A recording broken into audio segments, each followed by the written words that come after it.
AIADMK all India అన్నా ద్రవిడ మున్నేట్ర కజగం ఇక కనుమరుగైపోతుందా?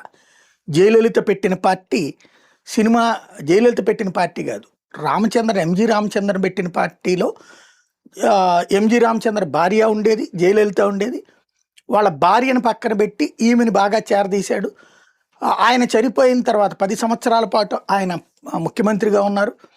ఆయన చనిపోయిన తర్వాత ఆ పార్టీని జయలలిత నాయకత్వం వహించింది, వాళ్ళ ఆవిడ్ని కాకుండా. వాళ్ళ ఆవిడ వేరే పార్టీ పెట్టుకోవాల్సిన పరిస్థితి తయారైంది. అలాంటి సిచ్యువేషన్లో జయలలితకే పార్టీ అంతా వెంట నిలబడింది, జయలలిత కథ నడిపించింది. ఆ జయలలిత అంటే గుంజుకున్న పార్టీ, రామచంద్రన్ కుటుంబం నుంచి గుంజుకున్నటువంటి పార్టీ. ఆమె చనిపోయిన తర్వాత ఇప్పుడు పార్టీ 4 ముక్కలు. శశికళది ఒక గ్రూపు, టీవీకే దినకరన్ది ఒక గ్రూపు, పళనిస్వామిది ఒక గ్రూపు,